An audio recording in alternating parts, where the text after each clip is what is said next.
Sí.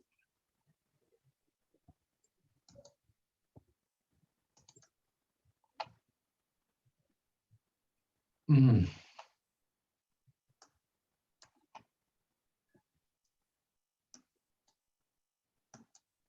¿Se ve algo? Sí, ¿Aló? profe. Sí, se ve. ¿Se ve clarito? Ya. Bueno, primero un saludo a todos los alumnos y alumnas que están conectadas. Me alegro que Valesca ya esté en clase nuevamente.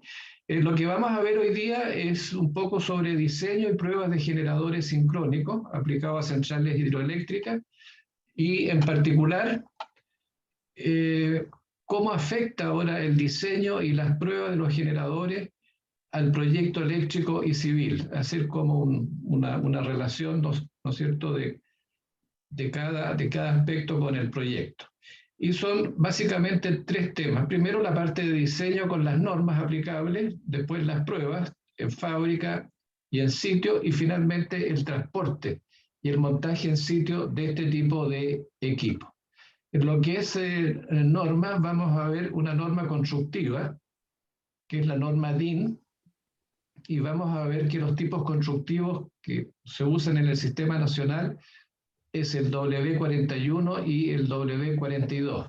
Pensando en máquinas más bien medianas y grandes, o sea, desde unos 50 MVA hasta 450 MVA o más. Bueno, esta es una imagen que ilustra lo que entendemos por un generador sincrónico. Hay muchos sincrónicos, perdón.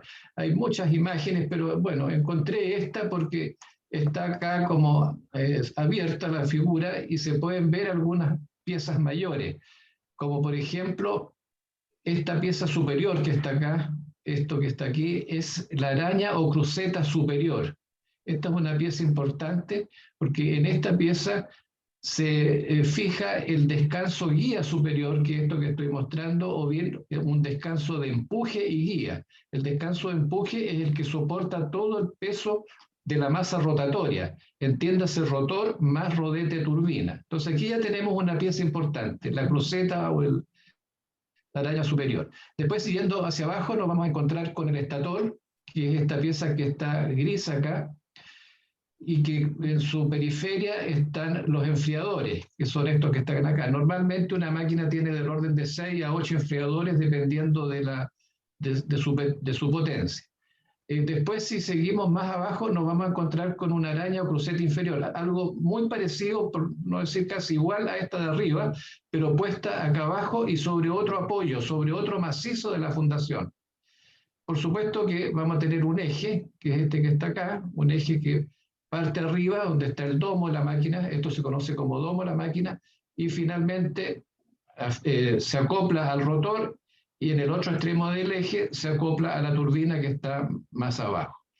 Ahora, para formarnos una idea, estas máquinas pueden tener un diámetro del orden de 6 a 10 metros y una altura más o menos entre 4 y 8 metros. Entonces ustedes comprenderán que una máquina de este tipo es imposible transportar la armada de fábrica a terreno. No podemos andar con una pieza de este tamaño, ya sea arriba de un buque o sobre camión.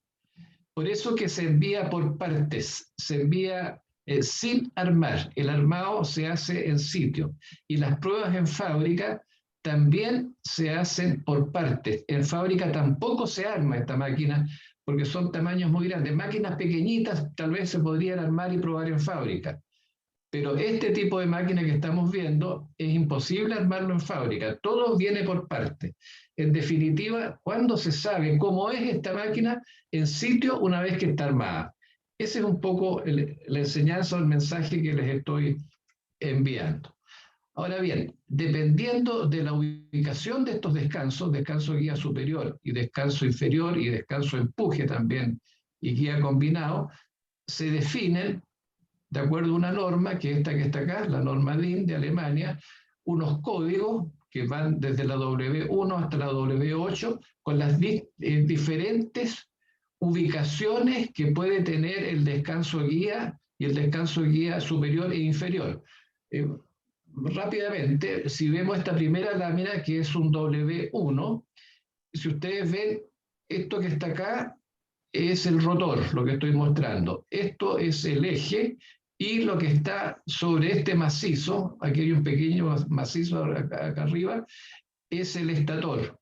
Y en este caso, esta máquina, la W1, tiene solamente un descanso guía, que son estos dos rectángulos negritos que están acá. No tiene descanso de empuje y no tiene descanso guía inferior. Por lo tanto, en este caso es la turbina la que tiene que tener un descanso de empuje que soporte toda esta masa rotatoria y que tenga otro guía acá para que el eje quede centrado. Entonces, desde el punto de vista mecánico, este sería muy simple porque tiene ese pequeño descanso ahí arriba y nada más. Y así se va configurando otras soluciones. Aquí hay un W21, donde sí vemos acá arriba un descanso de empuje y un descanso de guía, pero no tenemos un guía acá abajo. El W3 tenemos un descanso guía superior adosado a la cruceta superior, un descanso guía inferior adosado a esta cruceta inferior, pero sin descanso de empuje, significa que la turbina no tiene. Bueno, en resumen, ¿qué es lo que usamos nosotros normalmente aquí en Chile? Aquí en Chile usamos el W41 y el W42. Yo diría que más el W42 que el 41. ¿Y qué es lo que nos dice el W42? Que la máquina tiene un descanso guía superior adosado a esta cruceta que está acá y un descanso guía, que son estos rectangulitos verticales, y un empuje, que es horizontal, apoyado en la cruceta o en la araña inferior. Observen lo siguiente, que el estator, que es esto que estoy mostrando acá, está apoyado sobre este receso de la fundación, ahí, acá arribita. Y el descanso inferior, perdón, la araña y la cruceta con el descanso guía inferior está apoyado acá abajo. Y ustedes ven que esta cruceta es más robusta que esta de arriba, porque esta tiene que soportar, repito, toda la masa rotatoria del rotor más ¿cómo se llama?, el rodete de la turbina. Y el W41 tiene el descanso de empuje combinado arriba y un guía acá abajo. En este caso, la turbina tiene solamente un descanso guía, no tiene descanso de empuje en ambos casos. Entonces ustedes ven que dependiendo del código que uno especifique, va a ser el tipo de la obra civil que vamos a requerir. Ahí estoy haciendo el link entonces entre el diseño de la máquina y la obra civil que vamos a requerir. Y después hay otros tipos que no lo hemos usado acá, que son el W6 y el W8. Ahora bien, este es un plano real de la máquina de la central Ralco, una máquina de 420 MVA, que en estricto rigor son 440 MVA, y aquí podemos ver claramente que hay una cruceta inferior, que es esta que estoy mostrando acá, con esta flechita roja, que está sobre este macizo apoyada, y esta cruceta inferior tiene el descanso de empuje, que es este negro que está acá, y un guía, que es esta línea vertical, inferior, y tiene un descanso guía superior montado sobre esta cruceta o araña superior. Y por supuesto todo el resto del generador, que es el estator, que es esto que está acá, apoyado sobre este receso, distinto a este otro que está acá. Ustedes ven que este es digamos, es más robusto, por decirlo así, que el receso solamente del estator. Ahora bien, ¿cuánto pesa todo esto que ustedes están viendo acá? Está pesando sobre 200 toneladas. El puro rotor, con su eje, está pesando del orden de unas 180 toneladas, y el estator está pesando fácilmente otras 100 toneladas o 120 toneladas. O sea, estamos hablando de una máquina de 300 toneladas. Entonces, para transportar estas 300 toneladas a terreno, hay que llevarlas por pieza. ¿Y cuáles son las piezas fundamentales que trae, digamos, el equipo para un futuro armado? Las crucetas. Estas crucetas también tienen que venir desarmadas. Cruceta superior, cruceta inferior, el estator. Ahora el estator, como tiene un radio tan amplio, hay que mandarlo por sectores, se divide en mitades o en cuartos. En el caso de Ralco, este estator se mandó en 4 cuartos. Y también tenemos, por supuesto, los polos que no vienen instalados y los enfriadores y todos los auxiliares de la máquina. Entonces, en resumen, el transporte de esta máquina es por pieza mayor y también por piezas menores, con con todos sus sistemas de fijación al hormigón. Acá abajo, por ejemplo, todos estos pernos acá son pernos muy robustos, calculados para que soporten los esfuerzos de la máquina, tanto en régimen normal como en cortocircuito. Entonces, lo que quiero señalar es que dependiendo del tipo de máquina, del código, un 42, un 41, etcétera, es la obra civil que tenemos que pedirle a los civiles que calculen y realicen. Acá hay una foto, ¿no es cierto?, de algo ya armado. Acá arriba tenemos entonces el generador con su eje y acá abajo la turbina. Aquí está la llegada del agua. Esta es una turbina Pelton de eje vertical y aquí está la descarga. Entonces ustedes ven que hay pisos, eso es lo que quiero señalar. Entonces aquí tenemos, por ejemplo, una cota de rodetes, aquí tenemos una cota de turbina y aquí tenemos una cota de generador y más arriba tenemos una cota principal. Entonces hay un desarrollo desde esta cubierta superior, acá estamos viendo en el fondo la araña superior con su descanso guía, desde acá abajo hay un desarrollo por pisos o por cotas hasta los difusores, que es la pieza que descarga el agua turbinada nuevamente al río. Entonces, todo este diseño, dependiendo del tipo de generador que nosotros estamos especificando, tenemos que pasárselo a los civiles para que ellos construyan, ¿no es cierto?, esta obra civil con las cotas respectivas, es decir, con la altura que necesitamos, con los diámetros que necesitamos, etcétera, etcétera. Ahí estoy haciendo el link entonces entre el diseño nuestro y las obras civiles. ¿Cómo queda entonces esto terminado? Esta es una foto muy similar a la Central del Toro, donde este es el piso principal y lo único que se ve son los domos, y hacia abajo está todo el desarrollo con las cotas que acabamos de ver. Otra forma es que en vez de estar solamente el domo en el piso principal, puede estar este cilindro celeste que se ve acá, es el estator completo. O sea, podríamos poner el estator sobre el piso principal. Un ejemplo de esto es la Central Antuco. Antuco tiene esta solución, el Toro tiene esta otra. Y este que está acá abajo es la Central Chacalle, donde se ve solamente el domo, muy chiquitito, iluminado cuando la máquina está funcionando. Y en todo este piso principal tiene que haber un puente grúa, que es este que se ve acá arriba. ¿Para qué? Para mover todas estas toneladas que yo les explicaba en la diapositiva anterior. Bueno, este es un esquema muy simplificado que ilustra un poco lo que decía anteriormente. Tenemos la tubería forzada, con agua forzada, ¿no es cierto? Llega a esta turbina. Y aquí ustedes ven que los estatores, que son estos rosados, están puestos sobre el piso principal. No están, digamos, hacia abajo. No hay tantos pisos para abajo, por decirlo de otra forma. Aquí en este caso hay dos máquinas con su puente grúa y la salida hacia el transformador elevador. Entonces, ustedes ven que el diseño del generador afecta fundamentalmente a la obra civil desde el piso principal, que también se llama piso de montaje, porque más adelante vamos a ver que sobre este piso se arma la máquina hacia abajo. Aquí hay una foto real de un estator que está en su proceso de instalación en el foso, donde en la etapa que sigue a esto, se va a colocar el rotor. Ustedes ven que aquí hay unos andamios. Estos andamios están puestos porque en la zona de unión de los sectores de estator, en este caso este estator llegó en dos mitades, una mitad y otra mitad acá, en las zonas de unión de las mitades de estator hay que poner las barras, hay que poner el bobinado. Este bobinado no puede venir de fábrica, entonces hay que instalarlo en sitio. Y esto entonces también es un trabajo adicional que hay que incluir los tiempos y hay que incluirlo en la carta Gantt. Ahora, si viene este estator en 4/4, significa que vamos a tener que poner en 4 zonas parte del bobinado en terreno.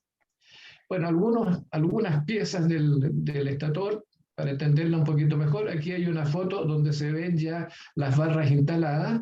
Estas son las ranuras y se ven entonces las barras Röber instaladas y aquí arriba los cabezales, todos soldados formando ya sea un enrollado imbricado, que es el más que se utiliza acá.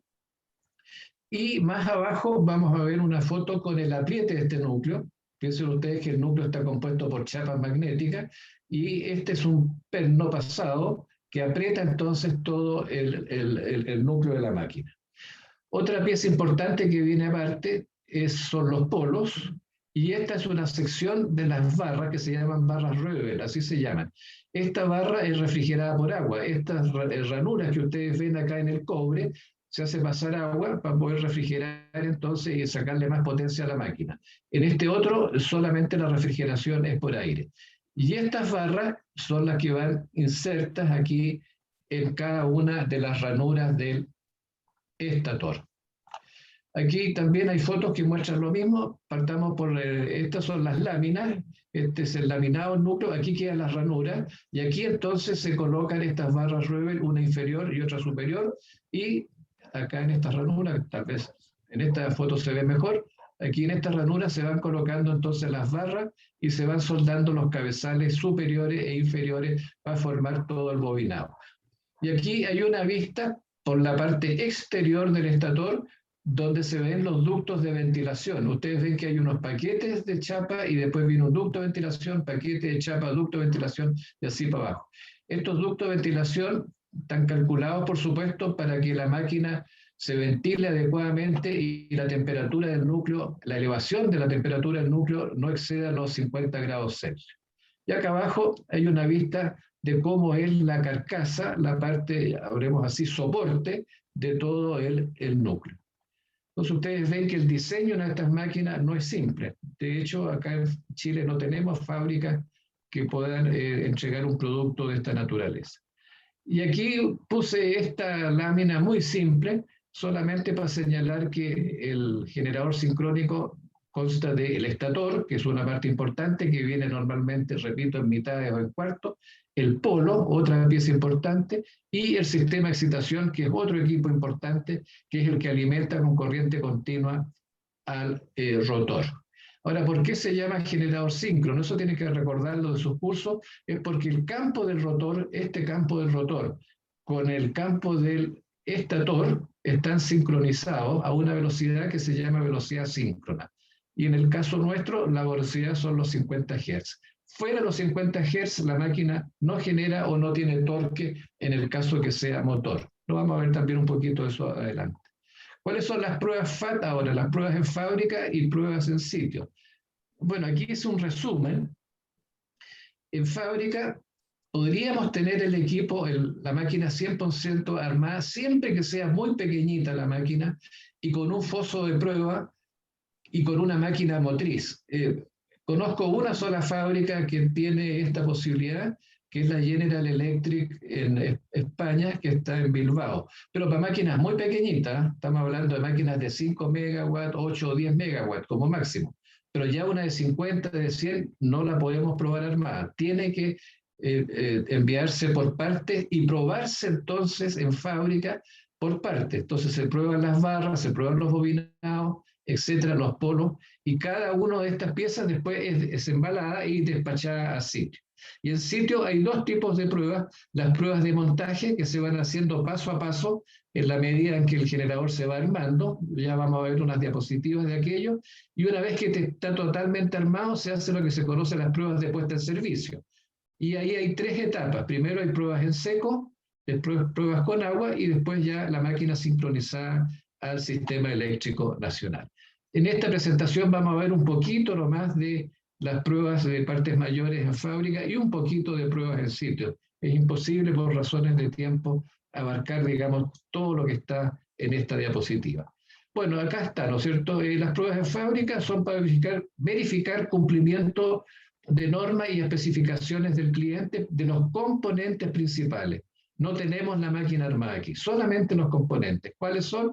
Vimos ya las arañas, los descansos, las barras, los bobinados, o los cuartos de estator, los medios de estator, el eje, en fin, esas serían las partes principales. Y en sitio vamos a verificar el armado. Ahora que todas estas componentes principales queden bien armados, Para eso las dimensiones tienen que ser fundamentales. Si hay una pieza con una dimensión que no calce, significa que el armado no la podemos hacer, ¿no? Y una vez que esté armado, verificamos el funcionamiento. Esa es la diferencia entonces entre las pruebas FAT y las pruebas SAT. Y las pruebas entonces se dividen, tal como lo dije hace un momento atrás, en pruebas de montaje, hay un listado grande aquí de pruebas de montaje, y las pruebas de puesta en servicio, que es otro paquete más de pruebas.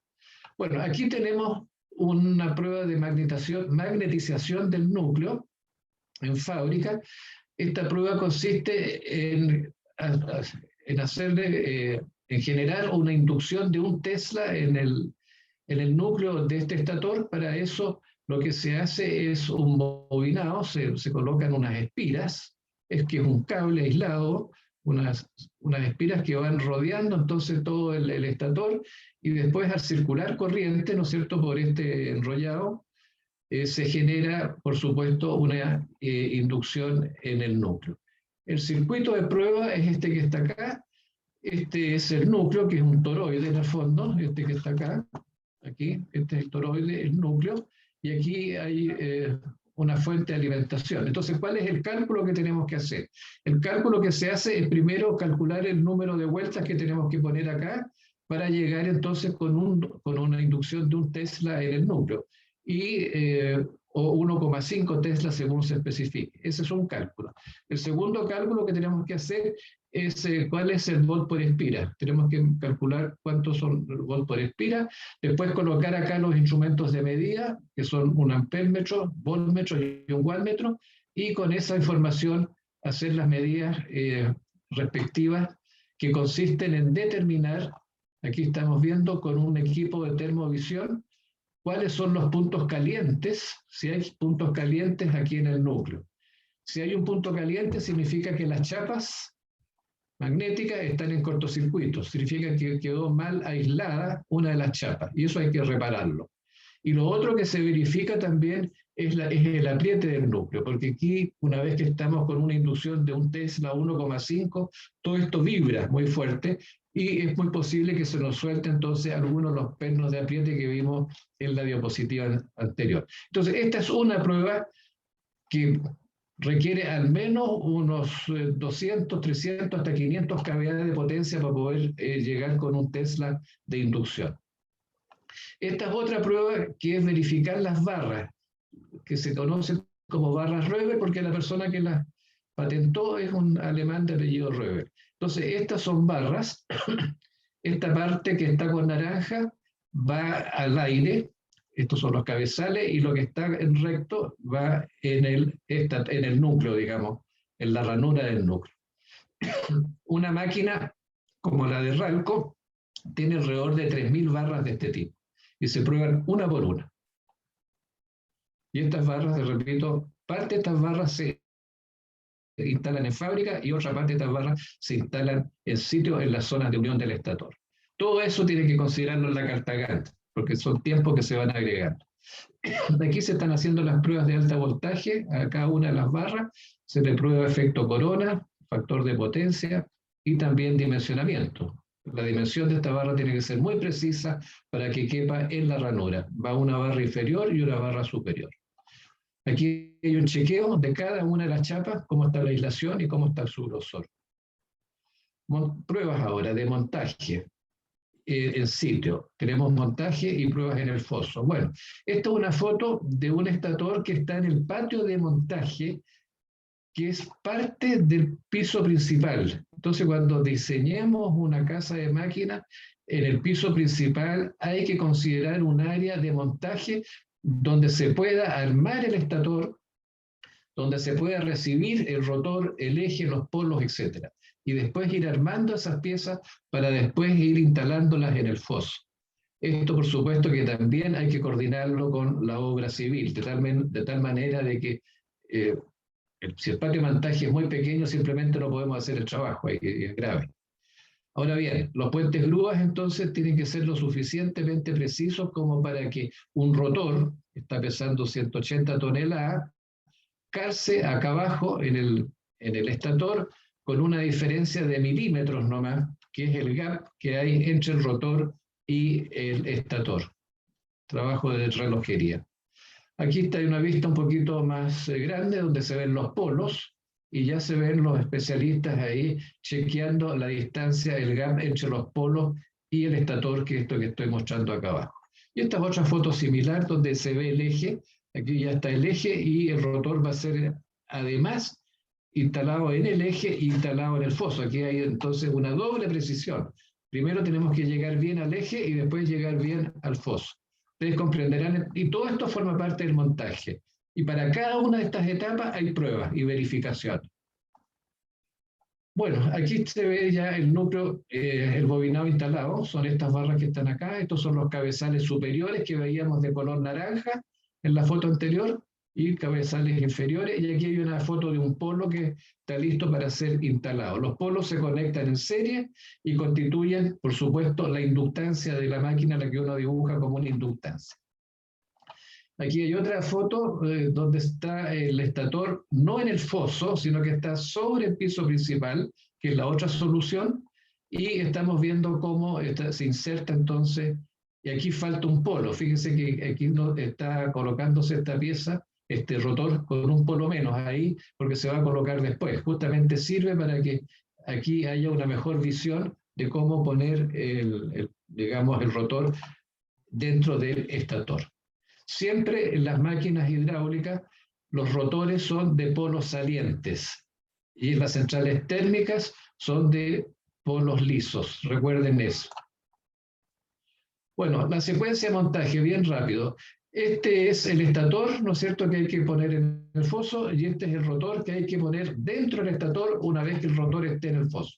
Voy a ir más rápido porque voy a mostrarles esto más rápido. Entonces, aquí vemos la obra civil. Fíjense bien que esta es la obra civil del foso, que no hay nada instalado. Lo único que está instalado son estas placas bases donde se va a soportar el estator, que es este que está aquí y este que está acá, y una placa base acá, que es donde se va a soportar la araña inferior con el descanso de empuje y guía inferior. Entonces, con esto se parte, esto es lo primero. Y después, aquí vemos que ya estamos colocando la cruceta o la araña inferior. Voy a ir más rápido, aquí se van a ir tejiendo todas las piezas hasta llegar a la cruceta superior y el domo. Todo esto forma parte del montaje. En cada etapa, desde aquí hasta aquí, todas las que vamos a ver, se realizan pruebas de verificación de montaje. Aquí ya vemos que se puso el eje sobre el descanso. Después aquí, en esta foto, perdón, ya se ve que se puso el estator. Tenemos además el eje sobre el descanso de empuje y guía combinado. Aquí ya se está poniendo el rotor. Aquí se puso el rotor y el eje superior. Aquí se puso la cruceta superior con el descanso guía superior. Y aquí vamos a colocar la cubierta superior y ahí estaría entonces la máquina armada. En este caso son 9 fases, un poco en tiempo, partiendo desde acá abajo donde pusimos estas piezas embedidas en el hormigón, que son las placas bases que se llaman, hasta llegar a esta otra, hasta esta otra ubicación, digamos, con el domo, de montaje con el domo. Pueden pasar fácilmente 3 o 4 meses de trabajo para que esto quede bien instalado. Bien, pruebas eléctricas, aquí se las detallo, pueden verlo ustedes con más calmas. Se prueban las barras, la magnetización, aislación, en fin, etc. Todo esto está de acuerdo a norma y son componentes mayores. Aquí no hemos armado nada. En fábrica no hemos armado absolutamente nada. Todo está suelto, listo para probarse, embalarse y despachar. El equipo de excitación también se prueba y está en otra fábrica, no en la fábrica del generador. Y hay pruebas mecánicas, pruebas de alergia, los descansos, soldaduras, hay mucho trabajo de soldadura, enfriadores, bien digo, la cuba del rotor, etc. Pero siempre a componentes mayores, nunca armado todo. Y las pruebas ahora ya de montaje, las vimos en la secuencia, en la diapositiva. En cada posición hay que hacer alguna prueba. Y una vez que tengamos la máquina armada, hacemos pruebas con la máquina detenida a velocidad nominal, pero sin carga, y después a velocidad nominal, pero con carga y sincronizada en el sistema. Aquí están los detalles de algunas cosas que se hacen en las pruebas sin carga. Se verifican normalmente las curvas características de la máquina, diagrama PQ, curva de cortocircuito, curva en vacío, etcétera. Un poquito de eso vamos a ver después. Y se hacen también pruebas en fábrica del sistema de excitación completa. Este es el sistema de excitación, esto se prueba aparte. La máquina es esta. Toda esta máquina está en una fábrica y esto otro está en otra fábrica.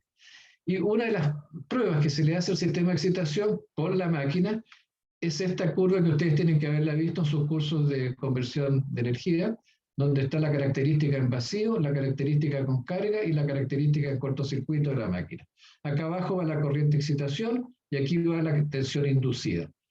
Entonces tenemos corriente de excitación y tenemos tensión inducida aquí en el eje, y esta es fundamental entonces que esta curva, que el fabricante la entregó en forma teórica, sea exacta, corresponda exactamente con la curva real que vamos a medir una vez que la máquina esté sincronizada y en giro en sitio. Bien, aquí están las mismas curvas, un sincronizador, diagrama PQ que también se verifica, y otra cosa importante que se verifica en sitio es la forma de onda, porque es imposible en fábrica ver cuál es la forma de onda de la máquina, porque está toda desarmada, imposible. ¿Cuándo la tenemos armada? En sitio y una vez que esté girando con carga y sin carga. En esta forma de onda deberíamos tener solamente la fundamental, 50 Hz. Lo que ocurre en la práctica es que a veces la máquina no entrega una curva sinusoidal pura, sino que entrega una pequeña deformación que puede ser tolerable siempre y cuando la norma lo permita. El ideal, ¿no es cierto?, el diseño perfecto de la máquina es que entregue algo como lo que estoy mostrando acá. Y esto se mide en fábrica, y si no cumple con las especificaciones, hay multas para el fabricante y tiene que reparar, digamos, hasta llegar a los valores que el cliente indique. Entonces aquí hay otro link, ¿no es cierto?, entre diseño y especificaciones técnicas y pruebas. Bueno, y este es un ensayo de un escalón de voltaje que estamos con un escalón de voltaje estaba a un 90% de tensión nominal y subimos a 100%, y se produce acá una pequeña un overvoltage, un pequeño sobrevoltaje de más o menos 5%, y también la corriente de excitación sufre un aumento y se van imprimiendo todas las, ¿cómo se llama?, las señales respectivas. La norma exige que esto no puede exceder el 10% y que la estabilización tiene que ser en menos de 5 segundos. Bueno, todo esto lo entrega primero el fabricante en forma teórica a través de memorias de cálculo, y después en sitio todas estas cosas se van verificando con las pruebas respectivas. De estos hay muchas pruebas, puse esta solamente, pero de estos se repiten con distintos valores de escalones de voltaje, escalones de potencia activa, escalones de potencia reactiva, tomas de carga, etc. Bueno, y también en sitio se miden las pérdidas y el rendimiento de la máquina. En fábrica, repito, es imposible medir pérdidas porque la tenemos desarmada, así que en sitio se miden las pérdidas y se ve que cumpla con el rendimiento garantizado. Ya dijimos que una máquina síncrona tiene torque solamente a velocidad nominal. Ojo, solamente a velocidad nominal. Aquí la tenemos en condición de motor y aquí la tenemos en condición de generador. 50 ciclos. Bien. Y si tenemos un motor síncrono, el motor síncrono va a entregar torque solamente en estos puntos rojos. Aquí este motor síncrono está moviendo una cinta transportadora que está con material ahí de arena. Y la velocidad tiene que ser constante. Por eso que esta máquina síncrona siempre va a tener esta cinta transportadora a una misma velocidad, ya sea que ella esté en vacío esta cinta o esté con mucha carga. Entonces le vamos metiendo carga nomás a la cinta, pero este motor siempre va a mantener la velocidad de la cinta a una velocidad constante, que es la velocidad síncrona. Ahora, si le ponemos mucha carga, vamos a pasar a una situación 3, y ahí, por supuesto, el motor se desconecta porque no tiene torque. Bien, ¿y cuáles son las fórmulas de torque? Bueno, es la fuerza por el radio, que es la típica, el momento de inercia por la velocidad angular, y esta otra que se usa conociendo los HP y las RPM, sacamos el torque en kilos por metro. Bien, y las normas que se aplican. Todas estas normas se aplican para las pruebas de los generadores en fábrica y en sitio. Es fundamental que si el día de mañana algunos de ustedes participan en estos montajes o en estas pruebas o en estos diseños conozcan estas normas, que son libritos de 50 hasta 100, 200 páginas cada una. La 115, esta de acá es la más importante, esta tiene, sí, yo diría, más de 200 páginas, donde están todas las pruebas que se le realiza a la máquina síncrona. Y las conclusiones, bueno, hay que conocer cuáles son las pruebas, hay que incluir todos estos tiempos de armado en la carta Gantt. La carta Gantt entonces no es tan simple, en el caso de una máquina pequeña o digamos, en el caso de plantas fotovoltaicas o eólicas que no tienen este problema de armar las máquinas en sitio, porque ahí viene prácticamente el aerogenerador armado. El transporte tiene que ser desarmado, no podemos mandar un generador, ¿no es cierto?, totalmente armado desde fábrica. En el caso de Ralco, el estator llegó en cuartos, 4 cuartos. El diseño de la casa de máquinas tiene que tener un patio de montaje y un tamaño adecuado de acuerdo al diseño W1, W41, 42 que estemos diseñándole pidiéndole al generador. Siempre es conveniente tener un supervisor de montaje del fabricante. El fabricante tiene que tener una persona que conozca bien la máquina para que quede bien armada. Y recordar que parte del bobinado se arma en sitio, por lo que hay que considerar estos tiempos en la carta Gantt. Y conocer las pruebas, fundamental, y los montajes de acuerdo a las normas, la lista de normas que mostré hace un momento atrás. Bien, esta es mi presentación. Cualquier duda, cualquier aclaración, si la tienen, por favor, los escucho.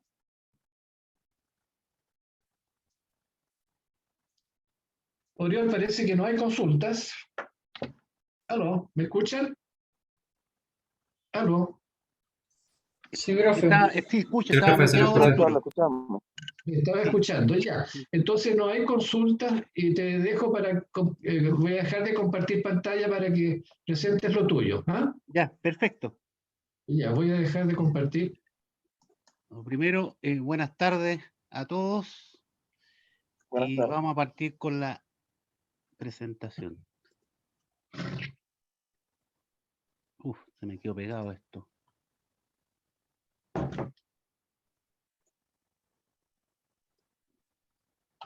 Aquí sí. Esto es...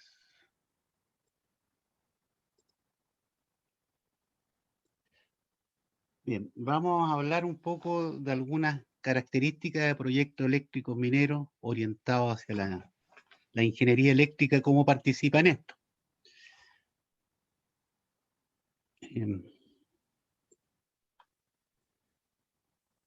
Primero, quiero mostrar un poquito en el territorio cómo está distribuido el tema minero. No sé si han visto esta página antes. No es esta, perdón, era esta. No, esta no. Esa. Esta del Google Earth. Y tenemos proyectos aquí en el territorio nacional, hacia el norte, proyectos de cobre, oro. Hay otra minería metálica como productos no metálicos. Por ejemplo, SQM, tiene acá en el norte, Soquimich me refiero a SQM, hay un producto que se llama sales solares, que lo ocupa, actualmente se está ocupando en la central termosolar Cerro Dominador. Esa es una central que tiene espejos alrededor de una chimenea, en donde está orientado estos espejos para calentar agua, y esa agua se transforma en vapor y produzca energía eléctrica. Eso está correcto durante el día, pero además de eso, además de calentar el agua, calienta estas sales solares que se derriten y almacenan calor alrededor de 17 horas. Por lo tanto, durante la noche, en este cerro, en esta central termosolar, se ocupan estas sales ya diluidas, calientes, para calentar agua y producir vapor y seguir generando energía eléctrica durante la noche. Bueno, hay otros productos más, también hay yodo, hay otros productos que son no metálicos. Tenemos aquí estas centrales que están en negro, son centrales a carbón, etcétera. Entonces, esto se llama mapa minero, ustedes lo sacan por el Google y les va a salir este mapita y pueden averiguar de las distintas minas que hay en el país. ¿Ok?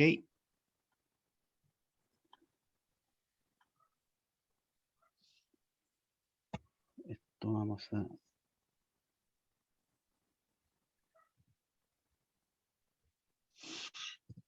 Ahí sí. Bueno, vamos, como esto es una presentación, voy a hablar un poquito de la característica o la diferencia de estas instalaciones eléctricas en minería con respecto a las que normalmente están en lo que es el área de energía. Las normales, producción de energía o las empresas manufactureras. ¿Ya? Dentro de la minería, a ver, perdón, para entender un poquito, ¿qué es lo que son los proyectos mineros? Los proyectos mineros trabajan con materiales que están en rocas. Ese material se tiene que fracturar, reducir a un tamaño con distintos procesos de molienda y de segregación, porque finalmente hay que llegar a un tamaño indicado o especificado de las partículas. Para eso está esta fracturación, están los molinos de bolas, los semiautógenos, y están las distintas etapas de filtración de partículas, como son arneros o como son ciclones. El tema de los ciclones al comienzo cuesta entenderlo, pero es bastante sencillo. No utiliza energía eléctrica. Lo que sí, está todo el material en un líquido, en agua, está mezclado con agua, y cae con cierta velocidad dentro de estos ciclones, que son unos conos invertidos, que cae material por abajo y material por arriba, al reboce.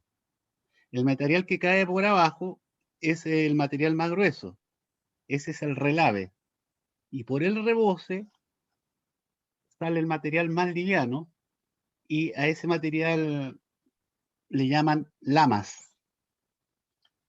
Bueno, y esto en minería tiene procesos de molienda primaria, secundaria, terciaria, cuaternaria, dependiendo a qué tamaño de partículas se quiera llegar. Por lo tanto, dicho esto, todo este material que está mezclado con agua, hay que transportarlo. Se transporta a la distinta etapa del proceso. Este transporte requiere que haya bombas especiales ya para transportar este material, y ese movimiento con bombas especiales, que pueden ser bombas pequeñas hasta bombas muy grandes de miles de HP, es lo que tenemos que alimentar. Y dentro de una planta minera, donde hay distintas cosas, desde gases contaminantes, abrasivos, hasta lugares muy especiales dentro de la planta minera, en que incluso hay subestaciones que se tienen que estar moviendo constantemente, es lo que hace especial este apoyo eléctrico para la minería. Aquí vamos a hablar de algunos casos especiales. Antes de la energía eléctrica, lo exclusivo era el aire comprimido para hacer el proceso propiamente tal. ¿ya? Pero en el siglo XX, como dice acá, la energía eléctrica empezó a utilizarse en instalaciones de exterior, hasta llegar a los embarques, salas eléctricas, transporte de ventilación y talleres de arranque. Si esto, hay una mina donde existen atmósferas potencialmente explosivas, la utilización de la energía eléctrica necesita estar protegida con total seguridad. Está de más decir que vehículos dentro de la mina que producen mucha seguridad al funcionar con energía eléctrica. ¿Por qué? Porque no tiran gases que pueden ser explosivos. Y a propósito de lo mismo, este año Codelco comenzó con la electromovilidad dentro de sus instalaciones. Ya el próximo año, a fines del próximo año, todas las camionetas, vehículos que estén dentro de la mina deberían funcionar con electricidad. Ahí van a tener trabajo muchos de ustedes, espero. Pero me fui muy rápido. Bueno, aquí habla ventaja e inconveniente de usar energía eléctrica en las minas. El rendimiento es alto, aumento de potencia, mayor fiabilidad, utilización de maquinaria más rápida, da más seguridad. Los inconvenientes, claro, los típicos que vienen con la energía eléctrica es la electrocución, incendio, explosión, el costo de los materiales eléctricos, maquinarias con menos aplicaciones. Por ahora, eso está cambiando, ¿eh?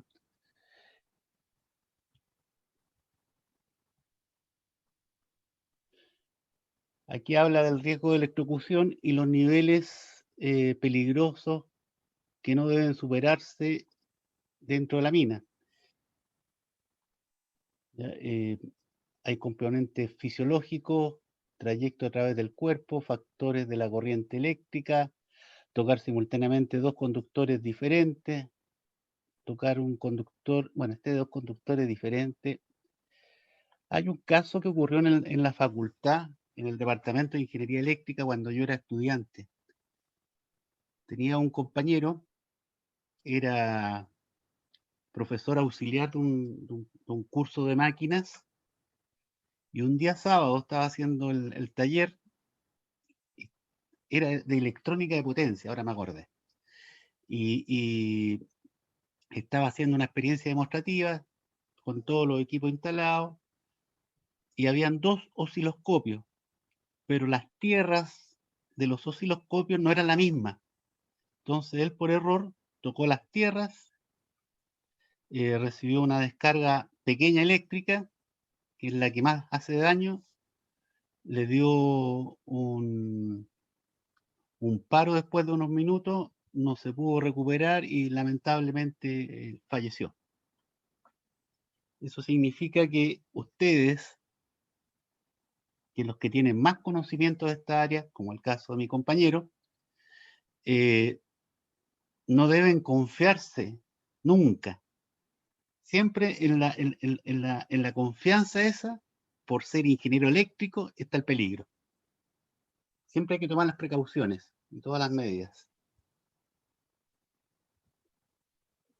Bueno, aquí hay un equipo, demuestra que es un contactor, me da la impresión, ¿ya? Que está mostrando la doble seguridad y todas las cosas, que ya, tapa, indicador de fusión, etcétera. Los cortocircuitos siempre se producen cuando se cierra bruscamente un circuito eléctrico sobre sí mismo. Las protecciones deben garantizar que todos los elementos de la instalación puedan soportar los esfuerzos electrodinámicos y térmicos producidos por las corrientes de cortocircuito durante el tiempo que puedan tardar los dispositivos de corte. Tiene que disponerse de elementos automáticos que corten las corrientes de cortocircuito en un tiempo suficiente para evitar cualquier riesgo de incendio.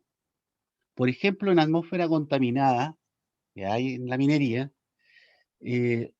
los simples interruptores de alumbrado no son directos, no es que le llegue los 220. Normalmente hay un circuito de corriente continua muy baja que acciona un contactor, y ese contactor hace que se encienda o que se cierre el circuito para la iluminación o lo que sea.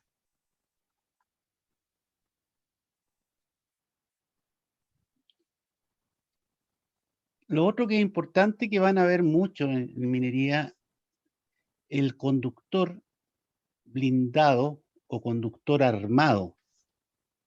Como les decía, imagínense que están en un cerro, vamos a ver algunas fotos después, y que tienen que alimentar una sala eléctrica. A veces esa sala eléctrica está a 1 o 2 kilómetros. Y esa sala eléctrica se está moviendo porque está subiendo un relave. O sea, se está un par de meses, un mes, se mueve a otra zona, otra zona, otra zona. Entonces, no pueden dejar una canalización por bancoducto, porque no van a estar haciendo permanentemente bancoductos. Entonces, utilizan estos conductores armados que se tienden directamente sobre el suelo. Incluso soportan el peso de un vehículo que transite por encima. La gracia de estos conductores armados es que cuando ustedes mueven la sala, la mueven con el conductor. No hay que hacer más obra y se mueve rápidamente. Ya, aquí dice que el conductor está fuertemente protegido contra cualquier clase de daño mediante envolventes exteriores cerradas que impiden el contacto accidental, partes baja tensión. Los cables armados constan de número de conductores necesarios para cada instalación y forman con el aislamiento un todo cilíndrico. ¿Ya? Y aquí se habla, ¿por qué se llama cable armado? Porque la protección exterior se recomienda una armadura de alambre o flejes de acero arrollados en hélices, tal cual se muestra acá en este dibujo. Ya, bueno, y habla del material aislante, etcétera. Este cable armado es mucho más caro que el normal, pero tiene la ventaja que para movimientos relativamente continuos de las cargas que alimentan es bastante útil.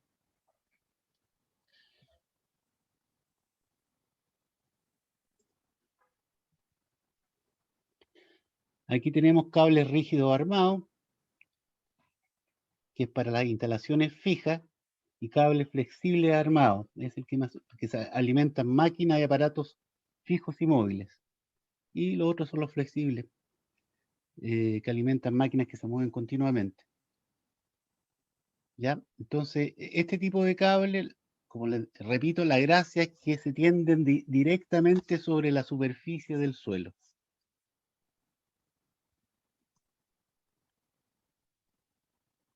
Bueno, aquí habla de cuadros de conexión, que son cajas de acero fuertes, completamente cerradas, las tapas se sujetan con tornillos, etcétera. Toda la protección mecánica sellada.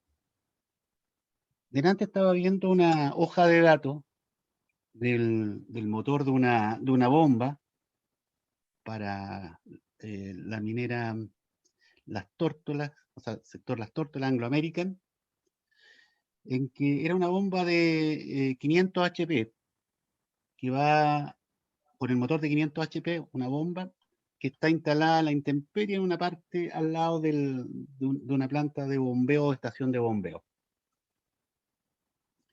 En esa estación de bombeo, las condiciones son que esta estación tira relaves, lamas y aguas permanentemente, 24 horas, y que están a la intemperie. Y estábamos viendo qué tipo de protección en la envolvente tenía que venir la bomba. Y finalmente pusimos NEMA 4X. ¿Por qué motivo? Lo primero, cuando les toque ir a instalaciones mineras, se van a dar cuenta en donde hay estaciones de bombeo, se acumula mucho polvo y ese polvo en el poco tiempo se transforma en barro. Entonces, todo el equipamiento eléctrico que vean, tanto motores como tableros, los van a ver siempre cubiertos con este polvo y con este barro. Y además, el ambiente gaseoso es corrosivo. le pusimos o especificamos una protección de la envolvente NEMA 4X que justamente resiste todo eso, pero eso hace que el equipo sea más robusto porque va a ser totalmente encerrado, va a resistir polvo, lluvia, nieve, corrosión, y eso lo hace más caro. Y eso es una característica general de los equipos de la minería, NEMA 4X. Por eso es que se hace más caro. Bueno, la clasificación de los productos ahí en las minas tenemos antideflagrante, que está encerrado en un envolvente capaz de soportar la deflagración de una mezcla gaseosa inflamable que penetre o se forma en su interior. Ya la idea es que no produzca explosiones. Seguridad intrínseca, ya con ella toda chispa que pueda producirse en el circuito eléctrico no tendrá la energía suficiente para inflamar una atmósfera potencialmente peligrosa. Tenemos la sobrepresión interna, en que el material está protegido por una envoltura llena de un gas inerte con presión superior a la atmósfera exterior, lo que impide que éste penetre en la envoltura. Tenemos seguridad aumentada, el equipo eléctrico por su calidad, fabricación y montaje, disminuye en su interior el riesgo de formación de chispas y aumento de temperatura. Y relleno pulverulento, las partes activas en un aparato eléctrico se encuentran dentro de una masa aislante. Aquí hay una clasificación que indica de niveles de riesgo de acuerdo a la legislación nivera. Hay 7 niveles de clasificación de riesgo, ¿ya? Por socavones, pozos, macizos, etcétera, por el lugar, el emplazamiento, galerías de entrada de aire limpio, galerías generales de retorno de aire a la mina o de sus zonas, talleres de arranque en actividad incluyendo sus galerías de retorno de aire, fondos de saco. Segunda clasificación o mina zona, primera categoría, sin grisú. Bueno, el gas grisú viene del carbón, pero este es metano. Y aquí está de acuerdo a determinación previa de niveles. Para los más viejos, no sé si hay alguno entre ustedes, pero les cuento que antes, para determinar el nivel de peligrosidad, sobre todo en las minas de carbón, en que había mucho grisú, mucho metano y se provocaban explosiones y moría mucha gente, siempre andaban con un detector de grisú. Y el detector de grisú era un pajarito. Andaban con una jaula con un pajarito, y si el pajarito cantaba, estaba vivo y no era peligroso. Si el pajarito se callaba o moría, estaba muerto, había que salir arrancando. Eso es verdad, eso lean los libros de historia.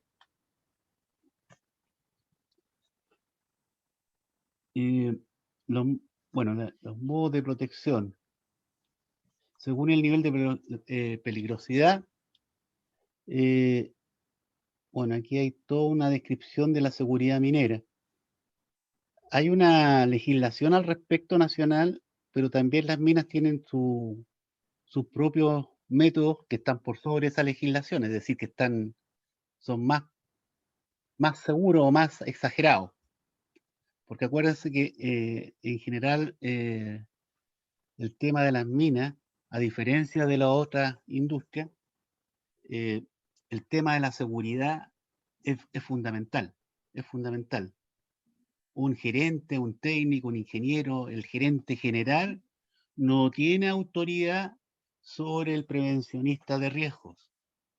Por lo tanto, ellos dicen 0 accidente y es 0 accidente.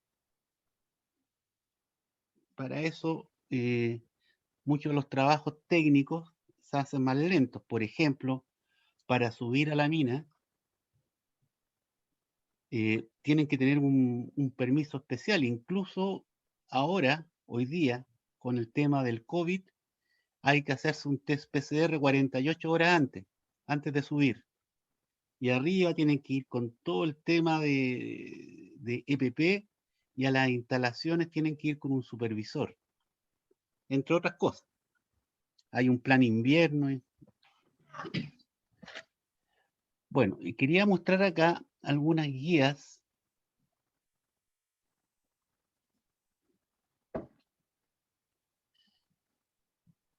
Esto está subido a curso, ¿eh?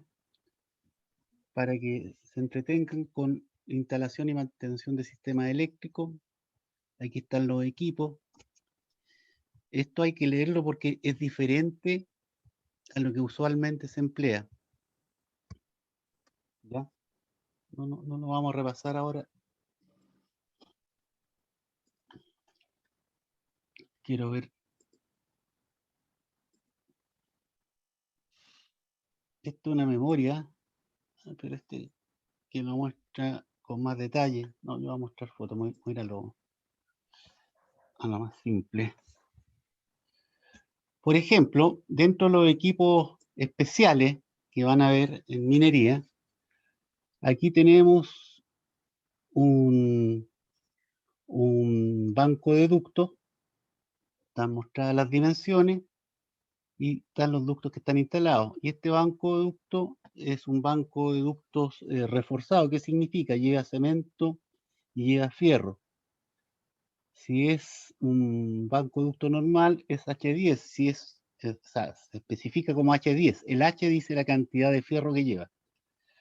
Y si es reforzado para paso de vehículos pesados, para tránsito pesado, ocupa H30.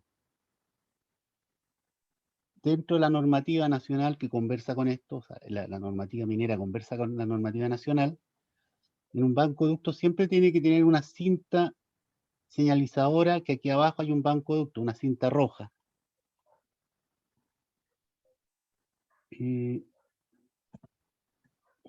Vamos a la otra.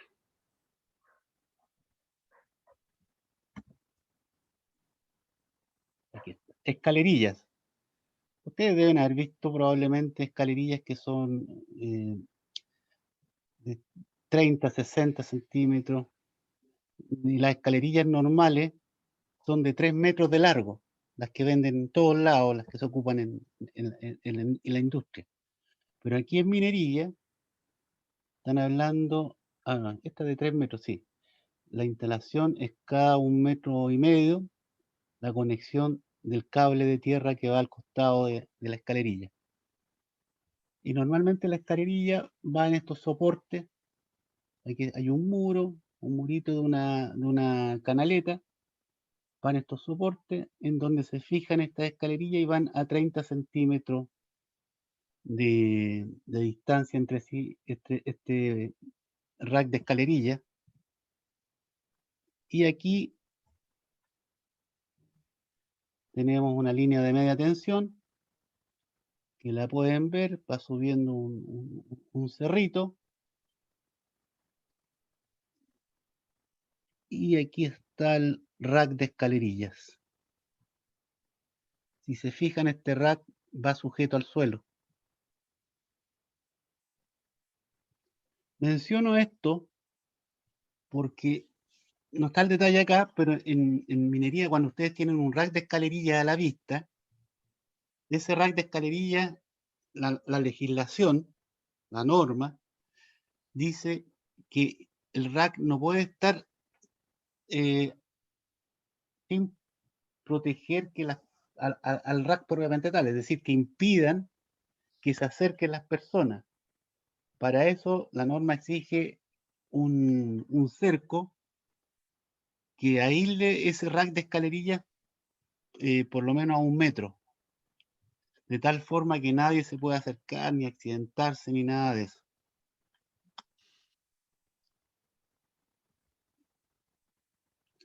Y lo otro que es importante que van a distinguir ustedes, generalmente, esto que está acá, esta es la planta, esto es una sala eléctrica.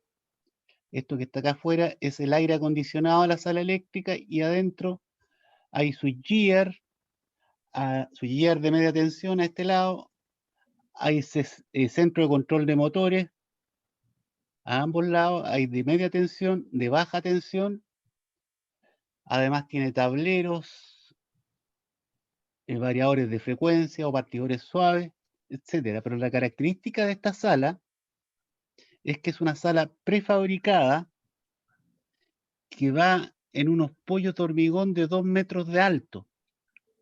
La gracia de esto es que es muy funcional. Primero, si es prefabricada, esta sala puede llegar con todos los equipos instalados, no hay que instalarlos en terreno. Y para acceder a los cables, se accede por abajo, porque aquí abajo, si se fijan, hay 3 niveles de escalerilla.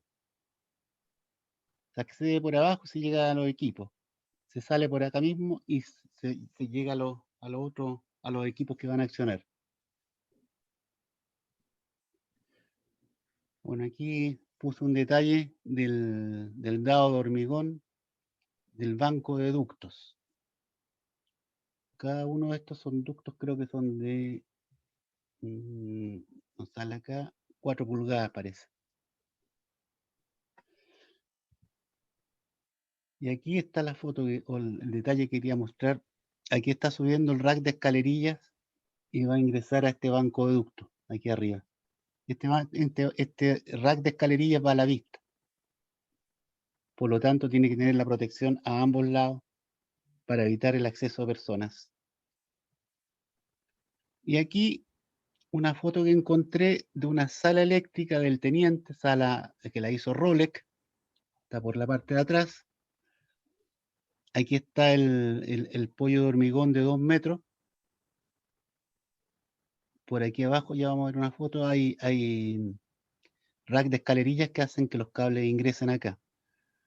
La entrada está por el otro lado y hay una escala que permite el acceso. Pero lo importante es esto. Fíjense que esto además cabe en un camión, viene todo armado, lo montan y es muy rápido.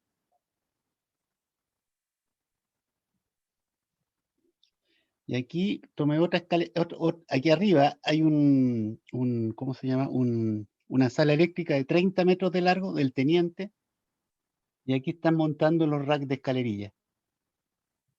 De tal forma que poder accesar con los cables. Estos racks de escalerilla normalmente salen a cámara eléctrica si es que van en bancoducto hasta el destino final o directamente en cañerías.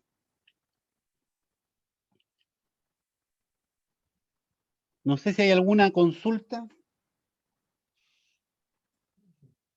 ¿A nadie le ha tocado ir a empresas mineras todavía? ¿Alguna práctica de vacaciones? ¿Alguien que pueda contar algo?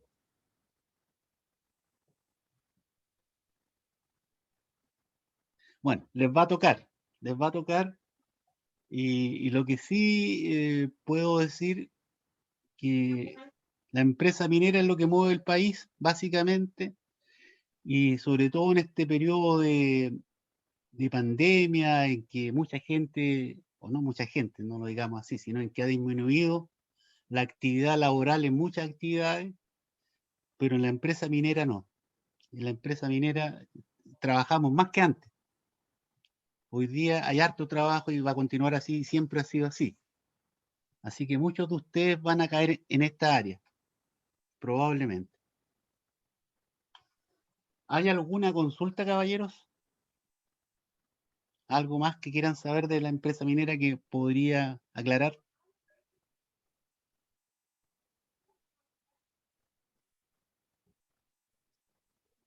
Ok, si no hay más consultas, lo dejo hasta acá y pasamos a la etapa informativa que viene. Les puedo comentar que las notas, sobre todo la última y la nota final, ya están casi listas y las vamos a publicar con el profesor Otto de aquí al miércoles de la próxima semana. O sea, ya a esa altura ustedes van a tener su nota final. Y habrá oportunidad, si es que alguien nos tiene alguna consulta de su nota, poder aclararla. Don Arturo, ¿qué más nos queda? No, solamente señalar que esta es la última clase del semestre, porque ya la próxima semana se entra en periodo de exámenes y siempre hacemos una pregunta general al curso para saber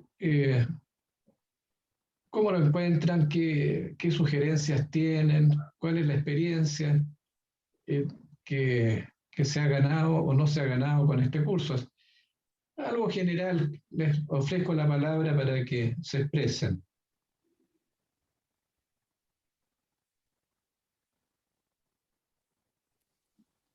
Bueno, o sea, yo quiero decir en general que a mí me sirvió bastante el curso, o sea, la versión anterior y esta, porque me dio mucha noción de cómo son las consultoras, básicamente, y mi práctica 2 fue en una consultora y básicamente conseguí la práctica porque dije así como, no, si he trabajado, sé más o menos el formato de los entregables y similares, y dijeron, ah, qué bacán, y me contrataron, así que a mí me ha servido bastante el curso. Qué bueno. ¿Fue la práctica o estás trabajando ahí? No, fue la práctica de verano. Era un proyecto fotovoltaico del Plan Techos Solares Chile Ya. y había que diseñar como plantas, entonces había que hacer los entregables y yo, ah, sí sé hacer los entregables, como he hecho parecido y fue como, ah, ya, bacán. Y Qué mejoré bueno, bastante en entregables. qué No, bueno, qué qué bien. bueno. Te felicito, María Valesca, porque significa que has aprovechado la enseñanza del curso y que esa era en definitiva una de las metas que teníamos como profesores. Nosotros decíamos, acerquemos la ingeniería real a la academia, es decir, mostrémosle a los alumnos qué es lo que se está haciendo y cómo se está haciendo ingeniería en las oficinas consultoras en el país. Y no solamente en el país, esto es algo transversal, se hace en todo el mundo, se hace de esta forma. Así que felicitaciones, qué bueno el aporte tuyo. No sé si habrá algún otro comentario de algún alumno, alumna. Buenas noches, profesor. A mí me apoyó mucho, sobre todo en las normativas. La normativa chilena fue de gran apoyo. Realmente la materia me apoyó muchísimo ahí, ya que trabajo en la parte minera también y fue sinceramente de gran apoyo. Qué bueno, qué interesante la observación, porque tú como extranjero puedes comparar también las normativas de tu país con lo que ves acá, y eso por supuesto que aporta mucho. Así que gracias también por tu Muchas gracias. comentario y tu observación. No, profesor, muchas gracias sinceramente a los dos. Y sobre todo la parte de fotovoltaica, que aunque no Ya. fue la materia de nosotros específicamente, para mí fue de muy gran utilidad porque ya no contamos con tantos vientos como acá. Fue exquisito, fue fenomenal. Muchísimas gracias nuevamente, yo, de Bien, verdad, gracias a ustedes, a pues los dos. gracias a ustedes. Muchas Gracias a gracias. ustedes y qué bueno que Y la parte haya, eólica. haya sido entregada la parte eólica que es, digamos, tu campo. Bueno, no sé si habrá algo más, en caso contrario nos despedimos y estaremos en contacto en cualquier otra oportunidad. Ahí Profe, quiero hacer un no, comentario más nomás. profe. Ah, bueno, Quiero hacer un adelante. comentario más que se me olvidó decirlo. En el tema Perdón. minero de los proyectos mineros, en Chile en general, además de lo local, se hace ingeniería para afuera. Actualmente, no, y permanentemente hemos hecho asesoría en la empresa que estoy a Perú y a Brasil. Sobre todo hemos estado trabajando ahora último, ya terminamos ya en unos procedimientos para la empresa SNC Lavalin. No sé si lo ubican, o Lavalan, como dice. Ya, esa empresa es la autora de los proyectos donde ocurrió el desastre el año pasado en Brasil, ese tranque de relaves que, que se cayó, mató a harta gente. Producto de ese accidente, esta empresa contrató, se asesoró en empresas chilenas para mejorar sus procedimientos. Así que eso les va a tocar a ustedes probablemente, ya sea que estén acá en otro país, dar asesorías para otros países en que no estén viviendo. Ese es el futuro que les espera. Buen futuro. Así que yo, como ahora está la última clase, yo les deseo que les vaya bien en su vida profesional y que puedan satisfacer todas las aspiraciones que tenían cuando decidieron estudiar ingeniería eléctrica. Ok, eso es lo que quería agregar, don Arturo. Bien, gracias. Bueno, yo también les deseo lo mejor de los éxitos profesionales y que esto realmente es como una espiral que asciende el conocimiento, uno va aprendiendo. Cada día de cada proyecto se va aprendiendo hasta que adquiere, digamos, cierta seguridad al especialista, al ingeniero, como para poder manejar cualquier tipo de proyecto eléctrico. Eso yo creo que lo van a ir viviendo ustedes en su vida profesional y se van a encontrar cada vez con algo nuevo, algo que tienen la capacidad así para resolverlo, para entenderlo y para poder progresar en aquello. Así que mucha suerte, mucha felicidad y gracias entonces por la participación de ustedes. Me despido, que estén muy bien.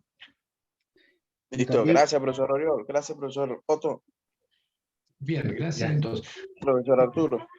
Bien, gracias. Listo, que estén muy bien, ¿ah? Felicidades. Gracias. Hasta luego. Ya.